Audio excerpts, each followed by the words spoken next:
Bonjour à tous. Avec le peu de voix qu'il me reste, je souhaitais vous partager quelque chose sur cette super lune, cette super pleine lune de novembre, puisqu'en méditation, j'ai vu des choses très clairement qui me tenaient à cœur de vous les partager aujourd'hui. Alors pour démarrer tout de suite, le premier point, c'est qu'en fait, on se déplace à l'extérieur dans son corps pour qu'il y ait des changements intérieurs, que ce soit des émotions, une sensation d'adrénaline ou de plénitude, mais quelque chose qui est interne.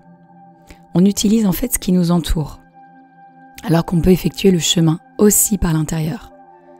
Donc typiquement quand on fait une promenade ou une randonnée en montagne par exemple, au début du chemin, voilà, on est dans la contemplation, on observe, on est déterminé, on est motivé, etc. Et puis au sommet de cette montagne, peut-être qu'on ressent une forme de plénitude, de lâcher prise ou de gratitude.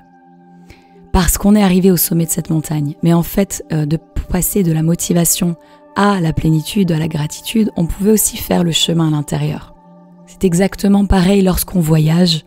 On change de contexte, on est dans des formes extérieures différentes, au contact de personnes différentes, et puis on atteint un certain état.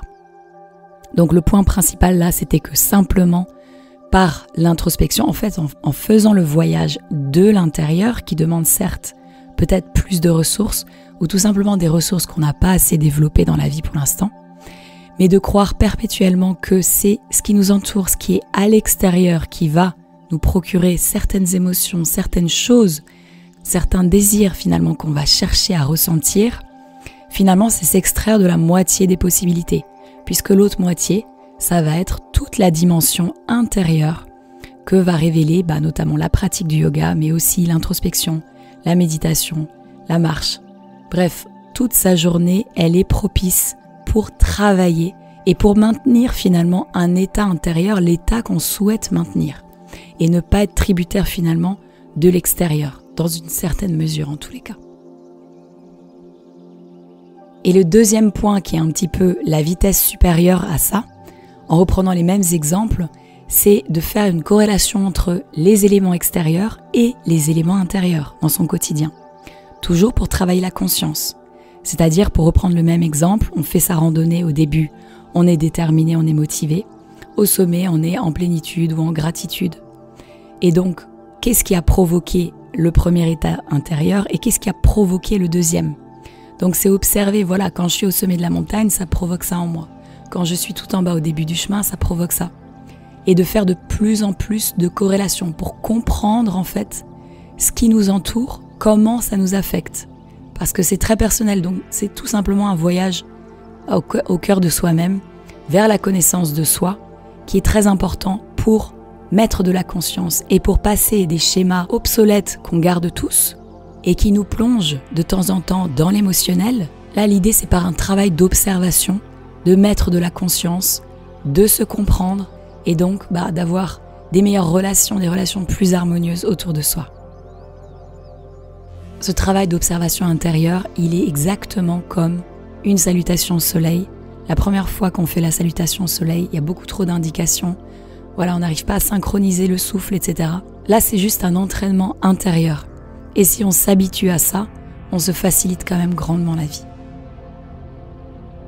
Et puis en dernier point, c'est une phrase que j'aime beaucoup, c'est qu'on est chacun et chacune sa propre médecine. Ce que je veux dire par là, c'est que souvent, on cherche à l'extérieur. Donc c'est toujours, quand il y a un coupable, c'est pas moi forcément, c'est quelqu'un d'autre qui m'a mis dans cet état, c'est la faute de quelqu'un forcément.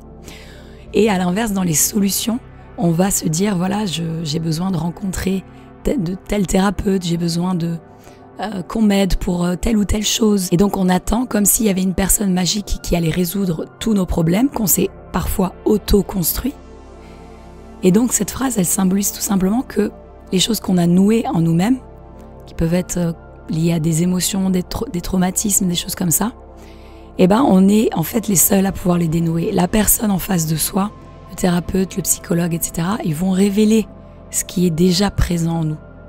Alors attention, évidemment, je dénigre pas du tout la médecine allopathique ou les thérapeutes, mais disons que dans une certaine mesure, on peut faire le travail seul, mais c'est souvent qu'on a la flemme, on manque d'outils, mais avec l'introspection, en observant, en voyant justement ce qui fonctionne sur soi, prendre le temps pour soi, plutôt que de passer du temps finalement à se distraire et oublier finalement des situations qui vont pourrir et qui vont nous pourrir la vie plus tard, vraiment s'atteler à attaquer les choses en ayant son angle de vue, sa compréhension et ses capacités à finalement à transcender, à se transcender et à guérir. Quand je parle de guérison, je parle tout simplement d'harmonie physique, émotionnelle et spirituelle. Donc se rendre service et rendre service au monde. Voilà pour les 3 points de cette super pleine lune. Dites-moi en commentaire lequel de ces points vous a le plus interpellé. Je vous remercie d'avoir écouté jusqu'à la fin et à bientôt pour une prochaine vidéo. En attendant, prenez bien soin de vous et de tous les êtres. Telle est la voie du yoga.